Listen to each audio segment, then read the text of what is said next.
In the spring of 1939, the Luftwaffe was the most feared air force on Earth. It had combat-tested pilots who had flown over Spain during the Civil War, refined their tactics against real enemies, and came home with conclusions. The pilots of the Jagdgeschwader, Germany's fighter wings, were products of a state that had rebuilt its military from nothing in less than a decade, and had done so with singular focus. They were professional, they were confident, and they had opinions about who their real competition was in the sky. The British, they acknowledged, were a serious opponent, the French a known quantity. But the colonies? The pilots from the far edges of the British Empire, Australians, Canadians, South Africans, New Zealanders, men who had grown up on sheep stations and wheat farms in countries so remote they barely registered on European military thinking?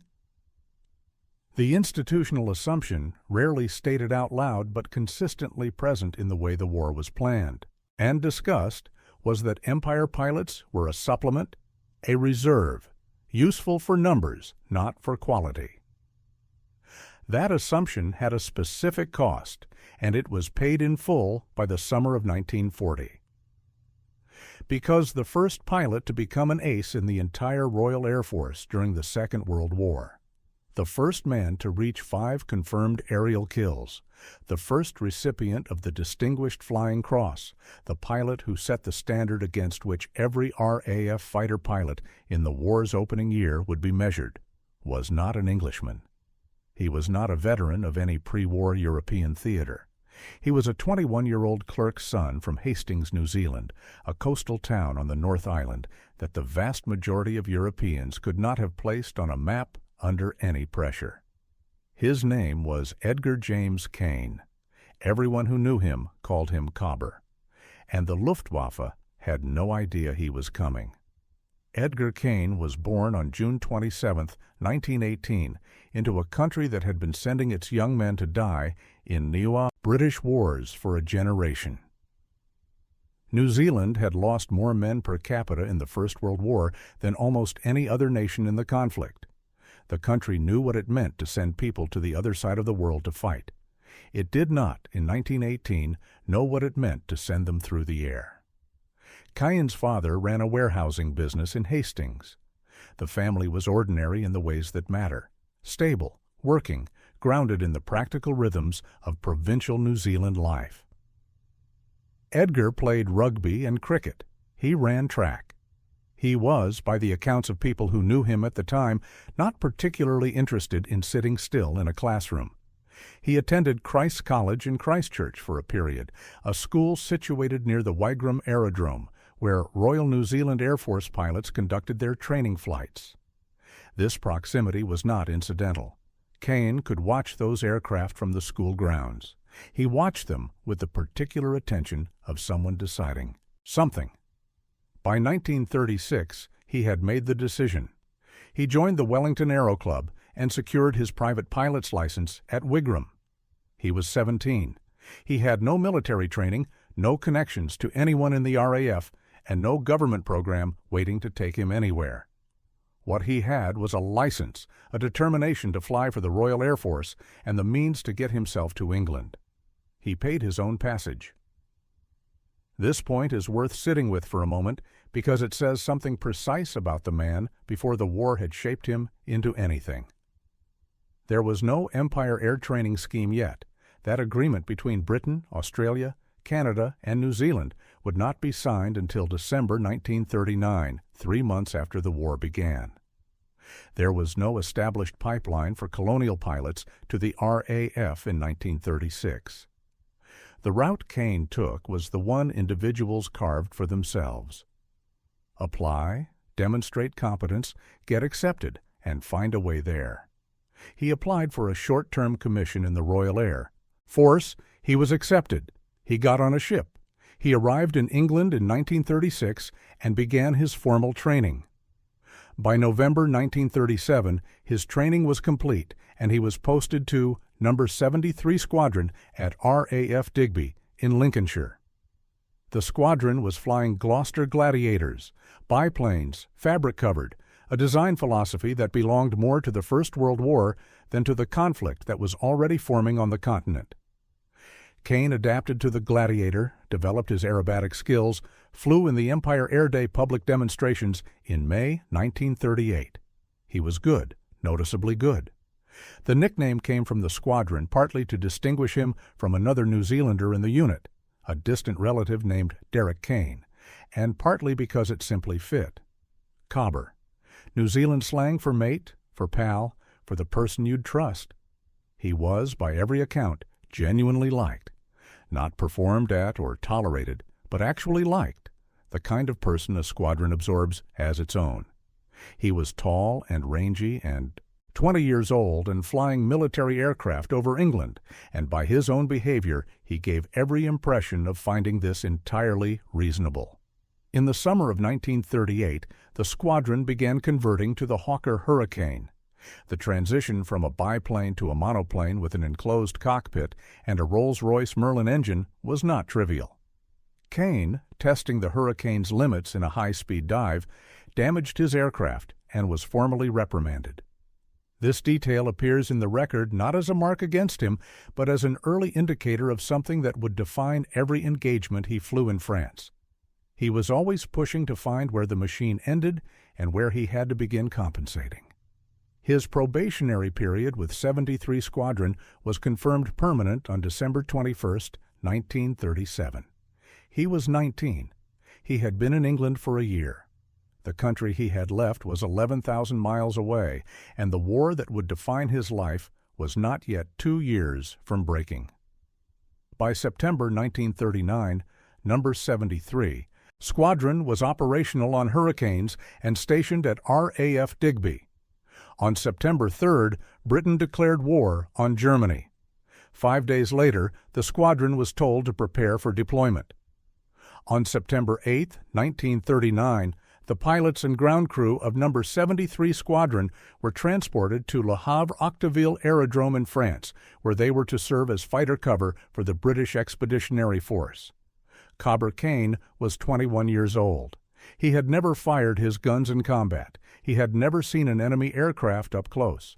He had 11,000 flying hours of training, a confirmed private license, a military rating, and 3 years of squadron experience behind him.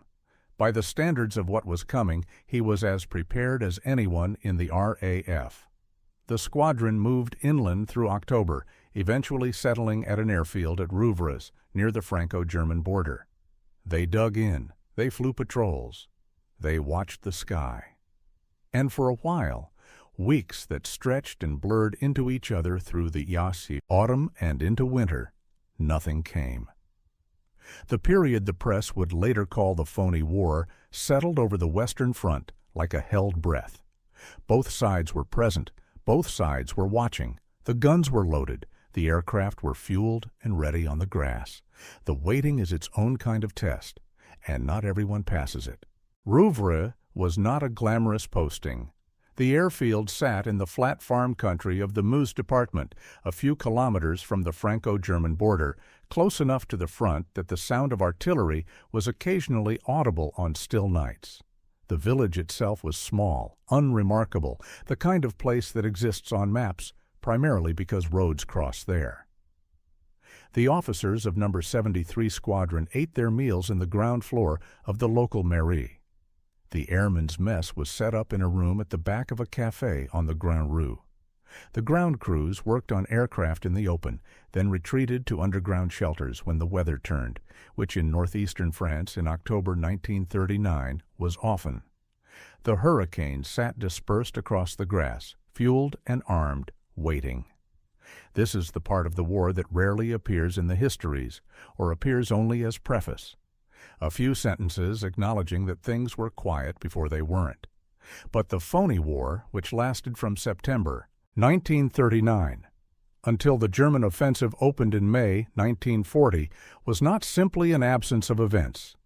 It was a specific kind of pressure applied slowly and without release.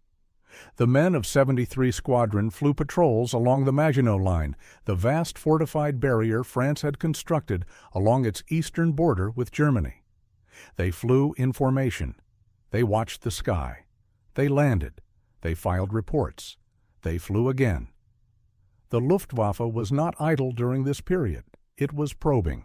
Lone reconnaissance aircraft, primarily Dornier Do-17s, twin-engine light bombers adapted for the high-altitude observation role, crossed the lines at altitude, photographed what they needed to photograph, and turned for home before British fighters could reach them.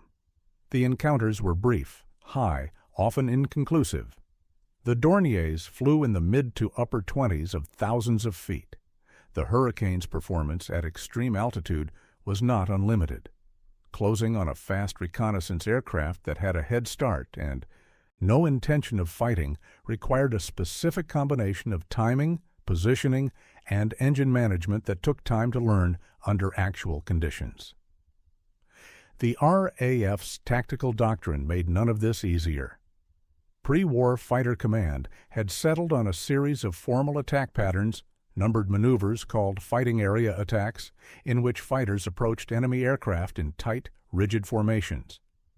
The theory was developed against the assumption that the primary threat would be massed enemy bomber formations flying straight and level without fighter escort. The tactics called for disciplined, sequential attacks, with each element of the formation executing its assigned role in sequence. They had been rehearsed extensively. They were presented in the manual with the confidence of established science. They were nearly useless against the actual Luftwaffe. The Bf-109, Germany's primary single-engine fighter, did not fly in tight VIX. It flew in a loose, flexible formation, called the Rote, a pair of aircraft operating as a unit, and the Schwarm, 4 aircraft arranged in a wide spread that allowed each pilot to cover the other's blind spots while maintaining offensive flexibility.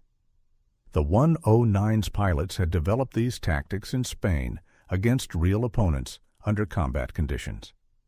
By the time they arrived over France, the formation flying was instinct.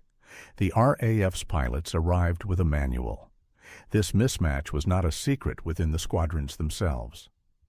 The pilots who flew the patrols understood quickly that the approved formation was tactically compromised the moment an engagement became dynamic.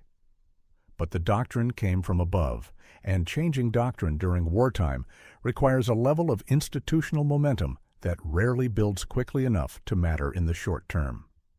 The men flew the formations they were told to fly.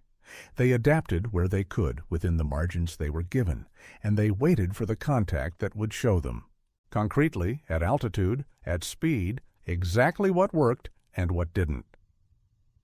There was also the question of equipment. The Hurricanes at Rouvres were early Mark I variants. Some were fitted with 2-bladed fixed-pitch wooden propellers, a propeller that could not adjust its blade angle to optimize performance at different speeds and altitudes. The aircraft with these propellers were measurably slower in the climb than later variants fitted with variable pitch or constant speed propellers. The difference was not academic. At 25,000 feet, chasing a Dornier that was already at speed and altitude, every variable mattered. The ground crews worked constantly. The pilots flew with what they had and noted the gaps between what the aircraft could do and what the situation demanded. Cobber Kain flew these patrols through October. Through November, they accumulated hours in the cockpit, eyes scanning the high blue above the brown and gray of the French farmland. Always the same calculation of fuel, altitude, heading, and the empty sky that more often than not stayed empty. Then, on November 8, 1939, it wasn't empty. The Dornier Do-17 was a long, narrow aircraft, twin-engined, built for speed rather than bomb load. Its crews called it the Fliegender Bleistift, the flying pencil. Over France in the autumn of 1939, it served primarily in the reconnaissance role, operating at high altitude where it was difficult to intercept, and, when intercepted, capable of running. On the morning of November 8th, one crossed the lines and Kain went after it. What makes this engagement significant in the record is not only that Kain shot the Dornier down, it is where he shot it down. The combat took place at 27,000 feet over the village of Loubet. That altitude made it the highest recorded aerial combat to that point in the war. At 27,000 feet in a Hurricane Mark I without oxygen supplementation, a pilot cannot function for long. At 27,000 feet, the temperature outside the cockpit is somewhere around minus 40 degrees Celsius. The engine management required to hold performance that high without damaging the Merlin requires constant attention. Kain climbed to that altitude, found the aircraft, engaged it, and brought it down. It was No. 73 Squadron's first aerial victory of the war. The BBC reported the engagement. It reported that a New Zealander had shot down a German aircraft. It did not report his name. He was referred to simply as a New Zealander, then in subsequent reporting as Cobber, his nickname offered as a label rather than an identity. The gap between what he had done and what the public was told about who had done it was precise and deliberate. The RAF's approach to media during the early war period was cautious to the point of anonymity. Pilots were assets. Their names, if released, became stories. Stories created expectations. The institution preferred to manage both. On November 23rd, near Conflans, Kain shot down a second Dornier Do-17, this one from the reconnaissance unit 3F/22. The weather through December and into January and February was poor enough that large-scale flying on either side was limited. The patrols continued. The waiting continued. More flying was possible in January, but the Air Forces spent significant portions of February largely grounded, air crews on leave or standing by. Kain was still publicly Cobber, a name attached to results but not to a face, not to a biography, not to Hastings or Christ College or the Wellington Aero Club or the ship he had taken across the world at his own expense. The institution knew what it had in him.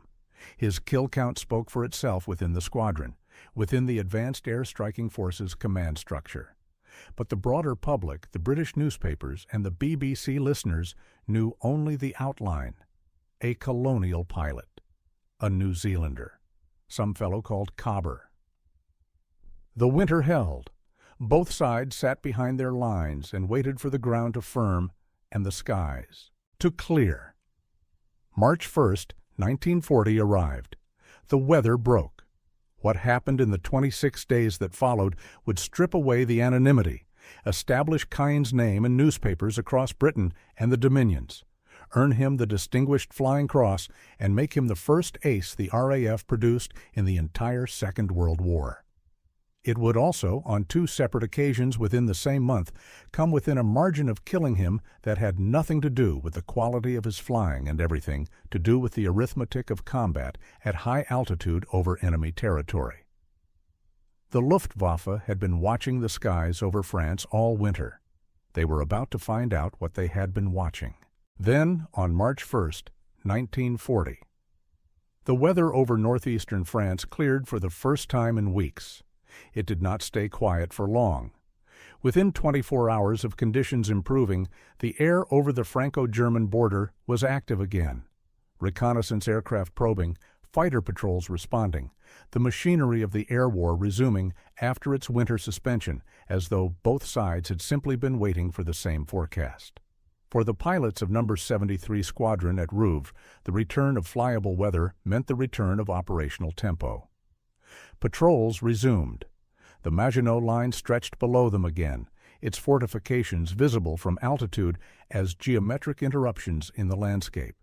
The Dornier contrails reappeared at the high altitudes where they had always operated. The waiting was over. For Cobber Kain, the next 26 days would be the most consequential and the most dangerous of his life.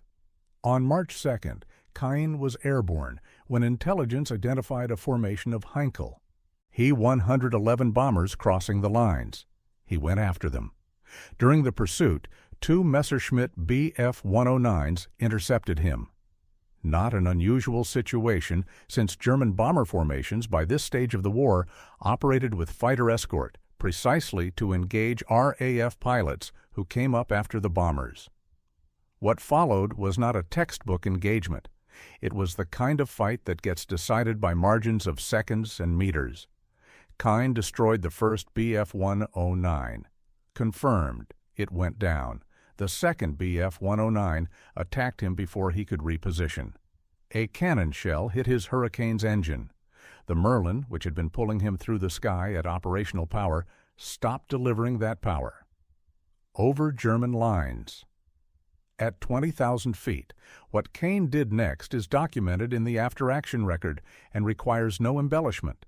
With a dead or dying engine and his aircraft losing altitude over enemy territory, he prepared to bail out. He reached for his parachute. The strap was not in position. He could not jump. He climbed back into the cockpit of an aircraft that was, at this point, on fire. The flames went out. Whether by the change in airflow as he re-entered the cockpit or by the reduction in engine heat as the Merlin failed completely, the fire died.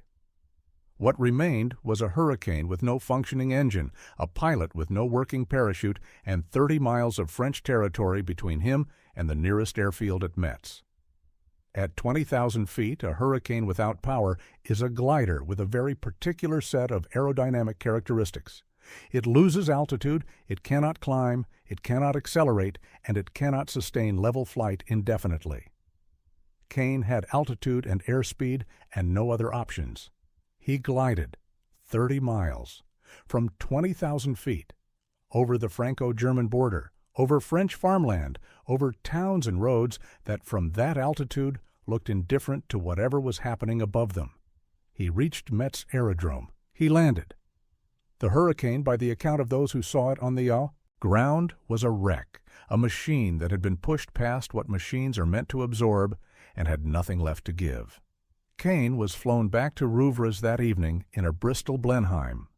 The 2 Bf-109 kills from that engagement made him the RAF's first flying ace of the Second World War. 5 confirmed aerial victories. The threshold that, by the convention adopted from the First World War, defined a fighter pilot as something specific, not just competent, not just experienced, but a pilot who had proven repeatedly against armed opponents who were trying to kill him that he was better at this than they were. He was 21 years old. He celebrated, according to the Aviation Geek Club's account sourced from Paul E. Eden's book on the Hurricane, horizontally on a stretcher in the sergeant's mess.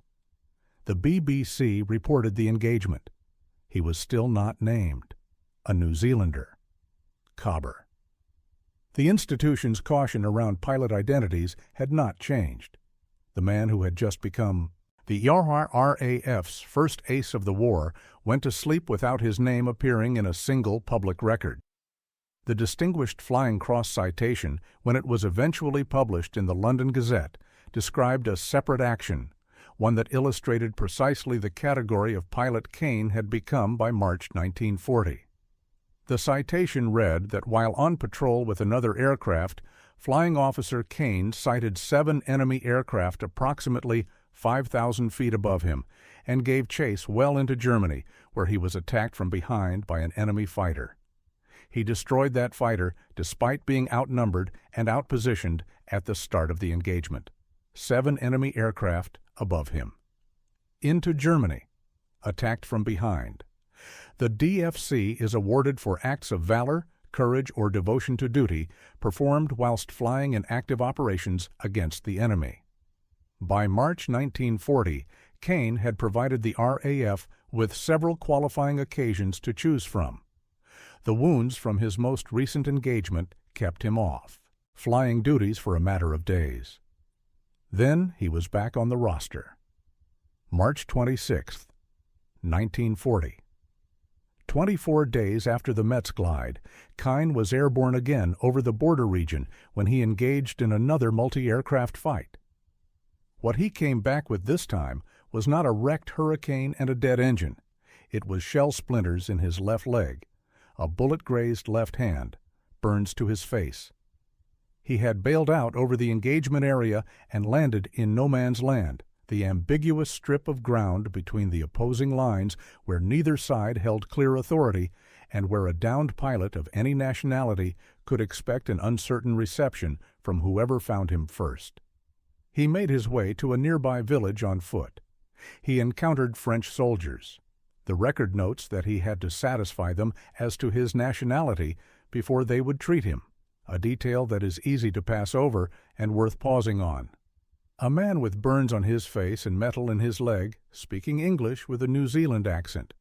Anoubanendois, a French village somewhere between the lines, explaining to armed men that he was on their side. He was treated by a French doctor.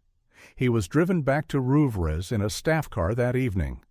The 2 additional Bf 109 kills confirmed from the March 26th engagement were added to his record. Post-war Luftwaffe records examined after the conflict noted the forced landing of 3 Bf 109s at Trier Airfield on that date, a detail that independently corroborated what Kain's after-action reports had already stated. Shortly after this action, the DFC citation was published, and with it, for the first time, a name attached to a face, not just Cobber, not just a New Zealander, but Flying Officer Edgar James Kain, 73 Squadron, RAF. The BBC broadcast an interview with him on March 9th, the first time the public heard him speak. He completed a second interview later in the month. The tall, rangy 21-year-old from Hastings, who had paid his own passage to England 4 years earlier, was now a household name in Britain and across the Dominions. Newspapers ran his photograph. Letters arrived at the squadron addressed to Cobber Kain, sometimes with no further address than that. The Luftwaffe now knew his name, too. In April, Kain went on leave to England. Before he returned to France, his engagement to Joyce Phillips, a British actress, was announced publicly. He came back to Rouvres in late April, damaged a Messerschmitt Bf 110 on the 23rd, and settled back into the operational routine of the Advanced Air Striking Force. 5 confirmed kills during the Phoney War period. A DFC. 2 separate near-deaths in March alone, each one the result not of failure, but of what happens when a pilot engages the enemy aggressively enough and often enough that the mathematics of combat eventually produce a bad day. The spring of 1940 was unusually quiet after March. April passed. The first days of May arrived. On May 10th at dawn, the Luftwaffe hit 72 Allied airfields simultaneously, across France, Belgium, and the Netherlands. The German ground offensive pushed through the Low Countries and into France with a speed and coordination that Allied command structures were not built to absorb. The Phoney War ended in a single morning. What replaced it was not a battle in the conventional sense. It was a collapse, and 73 Squadron was going to fly through every day of it. On May 10, 1940, did not arrive with warning. It arrived with engines. At dawn, German bombers struck 72 Allied airfields across France, Belgium, and the Netherlands in a coordinated attack that began before most ground crews had finished their morning routines. The assault was not a prelude to something larger. It was itself the opening movement of a campaign that had been planned with a precision the Allied command structures were completely unprepared to counter.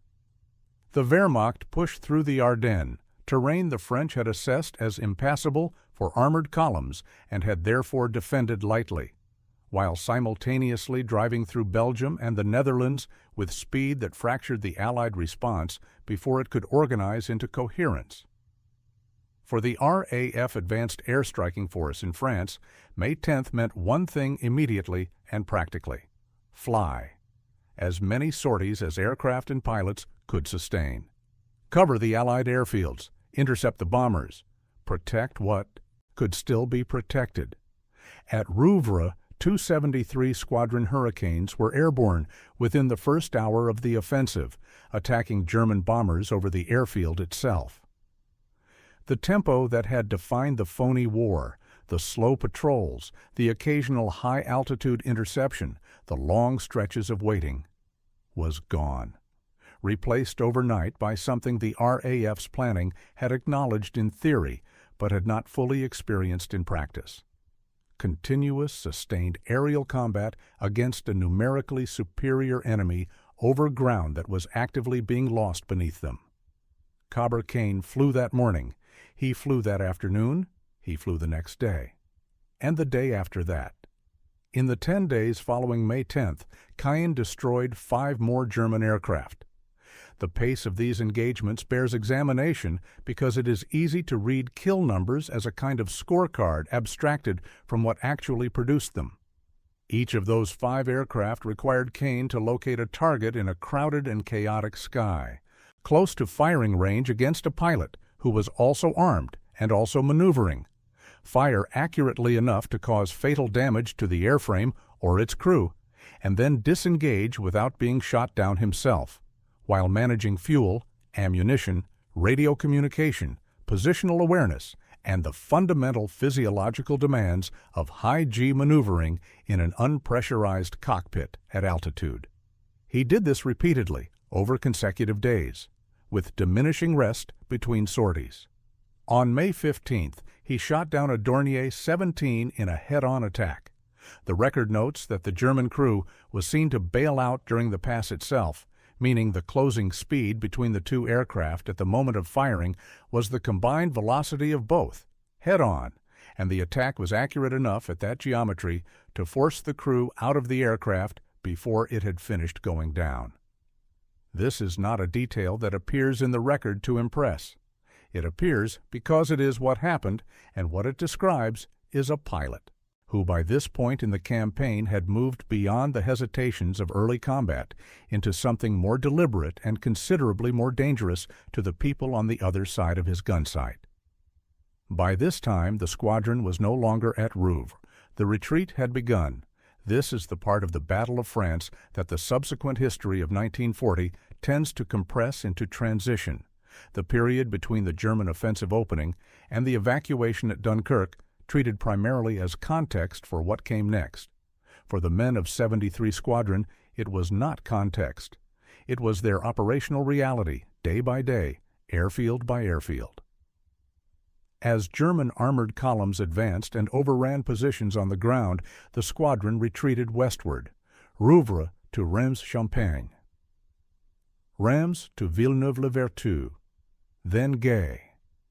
The logistics of retreat meant flying from airfields that were sometimes only partially functional, with ground crew working to relocate equipment faster than the front was moving with supply, lines compressing and communications degrading as the French military structure buckled under the weight of what was happening to it. The pilots slept when they could. They ate when there was time. The operational records from this period show sorties launching at first light and continuing until last light, with turnaround times between flights that would have been considered inadequate under normal training conditions, let alone combat. And the men around Caen were dying. This fact appears in the record with the flat precision that military documentation uses for all facts, and it requires some deliberate attention to absorb what it actually meant at the human level. Sergeant T.B.G. Teach Pine, who appears in Imperial War Museum photographs, standing with Kain and other 73 squadron pilots at Rouvres in the months before, was killed in action on May 14th. One of 373 squadron pilots lost that single day to BF-109s. Pilot Officer V.D.M. Rowe, also visible in those same squadron, photographs, killed the same day. These were not strangers. They were the men Kain had eaten breakfast with, flown formation with, debriefed alongside after engagements through the long winter at Rouvres. The photographs that survive from that period show a group of men standing together in the particular relaxed way of people who have been in each other's company long enough to stop performing for the camera. By mid-May, several of those men were gone. The squadron absorbed each loss and kept flying. There was no alternative that made operational sense, and the men understood this without it needing to be stated. The war did not pause to allow for adjustment. On May 22nd, Kain stood down. The decision was not punitive.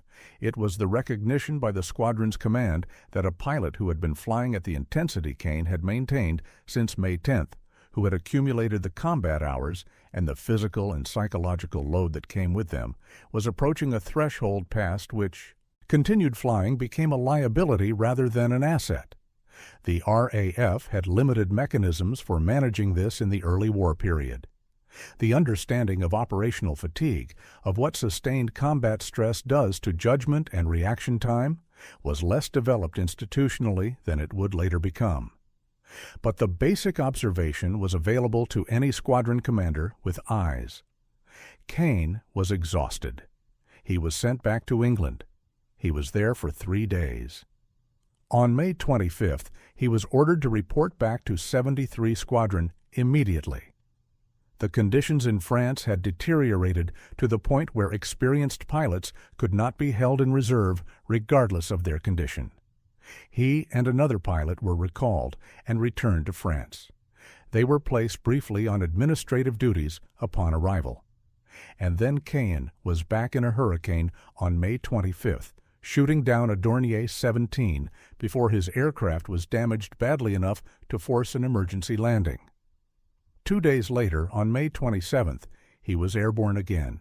He shot down a Henschel HS-126, a high-wing Army cooperation aircraft, slow and ungainly compared to the fighters Kain typically engaged, used for artillery observation and ground reconnaissance. Then another Dornier 17 the same day. The confirmed total climbed. The squadron retreated further west. Dunkirk was being evacuated. The British Expeditionary Force was being pulled off the beaches by anything that could cross the Channel and return. The RAF flew cover over the evacuation from British airfields and from whatever French airfields remained usable. France, as a functioning military entity capable of organized resistance, was ceasing to exist in real time. June 5th was Kain's last operational flight. He shot down a Bf-109. His confirmed total stood at 16, with 1 probable. By any measure available, kill ratio, consistency, duration of sustained effective combat, he was the RAF's leading fighter pilot of the war's opening phase. The 1974 American assessment of AIE different conflict, examining a different set of operators, would eventually use the phrase kill ratio as a measure of effectiveness. By that measure, in the Battle of France, Cobber Kain's ratio against confirmed Luftwaffe losses was not matched by any pilot in the theater. On June 6, 1940, Kain was informed he would not fly again from France. Replacements had arrived. He was to return to England the following morning. He was 21 years old. He had a DFC. He had a fiancée waiting in England. His mother and his younger sister Judy were already on a ship crossing toward Britain for the wedding scheduled for July. He had survived 8 months of combat over France, 2 aircraft fires, a parachute that nearly didn't open, shell splinters in his leg, a bullet across his hand, burns on his face, and the systematic attrition of nearly every pilot who had stood alongside him in those early squadron photographs at Rouvres. He was going home. The men of 73 Squadron lined up at Echemines Airfield on the morning of June 7th to see him off. On June 7th, 1940. Echemines Airfield, southeast of Paris. The morning was clear. Kain's plan for the day was straightforward. He would fly his Hurricane northwest to Le Mans, collect his personal kit, then continue to England. The logistics of departure after a combat posting, the gathering of belongings scattered across a succession of retreating airfields, the administrative processing that the RAF required, even in the middle of a collapsing campaign, meant the journey home was not a single direct flight. It was a series of steps. Le Mans first, then England, then Joyce Phillips, and the wedding in July, and whatever the RAF had planned for him next. An instructor posting, most likely. His experience was too valuable to send straight back into combat, and the institution knew it. His mother Nellie and his younger sister Judy were somewhere on the Atlantic, aboard a ship heading toward Britain. They had left New Zealand weeks earlier. The telegram informing them of his survival, his DFC, his return home had presumably reached them before they sailed. They were coming for the wedding. Judy was to be a bridesmaid. The men of No. 73 Squadron gathered at the edge of the airfield to watch him go. This was not an unusual gesture. Pilots leaving a posting, particularly combat postings, were sent off by their squadrons. The war had produced enough sudden absences, enough men who left and did not come back in any form, that the ones who departed upright and under orders were worth marking. Kain had been with 73 Squadron since November 1937. He had been their first kill of the war, their first ace, the one the newspapers had named, the one the BBC had interviewed. Some of the men standing at the edge of that airfield that morning had known him for 3 years. He climbed into Hurricane 1L1826. The Merlin engine started. He taxied out. He took off. What happened next is documented. It is not disputed. It does not require interpretation or reconstruction, because enough people were watching and the physical evidence was unambiguous. Kain did not fly toward Le Mans. Instead, he brought the Hurricane back around over the airfield and began a low-level aerobatic display. Low flying was prohibited by standing RAF orders. It had been prohibited throughout the campaign in France, as it was at every RAF posting, because low-level aerobatics in a single-engine fighter with no room for error and no altitude for recovery is precisely as dangerous as the regulations acknowledged it to be. Kain knew this. Every pilot on that airfield knew it. The prohibition existed in the rulebook and was understood by everyone present. He did the first roll, low, fast. The men watching from the airfield edge saw the Hurricane come through cleanly, the aircraft rotating on its longitudinal axis and recovering with the ground uncomfortably close. He came back around and did a second. He came back around a third time. On the third roll, the wingtip of the Hurricane touched the ground. The aircraft cartwheeled. The sequence from wingtip contact to the end of the event took seconds. The Hurricane, the same aircraft Kain had glided 30 miles on a dead engine over German lines, the same type he had flown through cannon fire and come back from twice in March alone, broke apart on the grass at Acedom.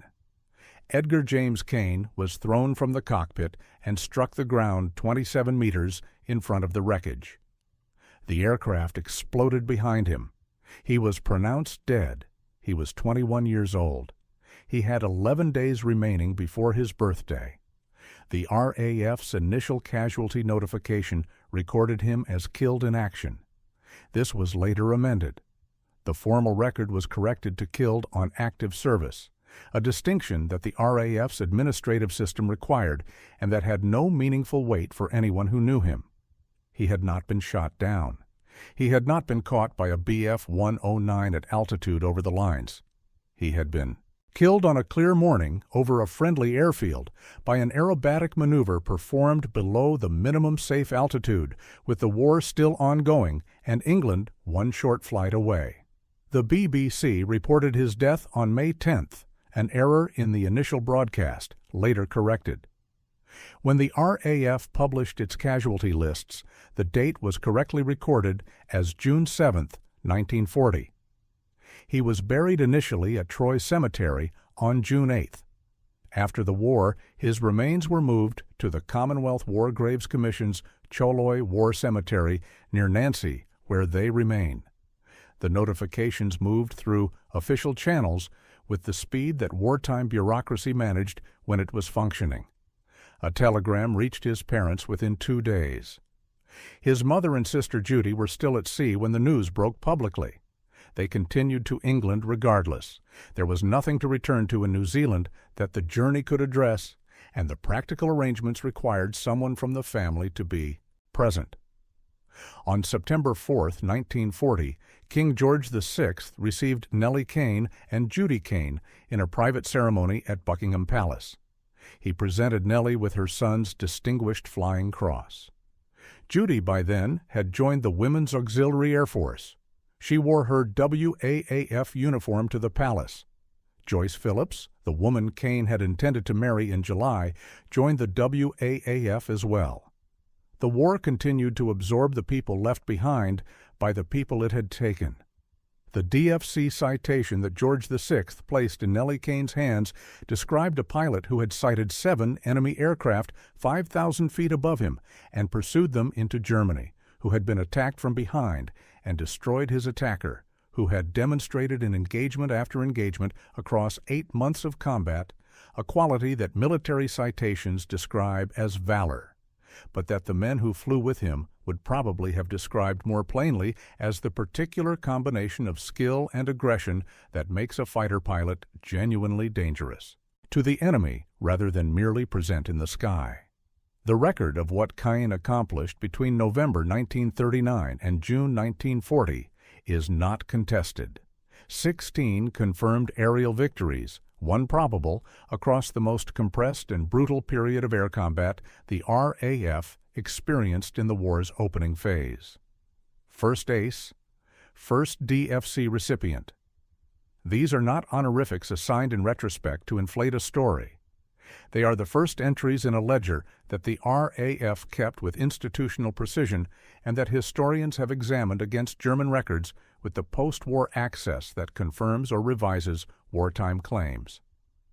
The post-war examination of Luftwaffe records for the specific engagements in which Kain was involved corroborated his claims to a degree that was not guaranteed.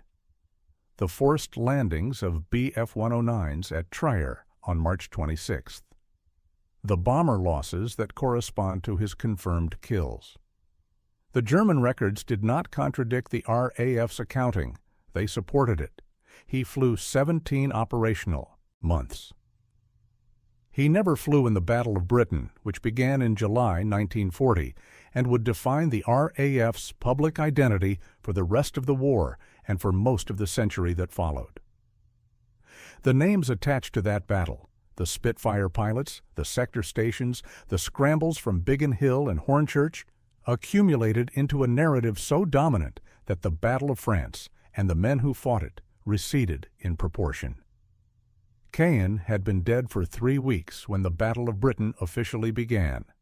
He left no account of what he thought it would look like, no letters that addressed the shape of the air war to come, no recorded speculation about how the Luftwaffe would adapt or how Fighter Command would hold. What he left was the record itself, and what the record says is specific.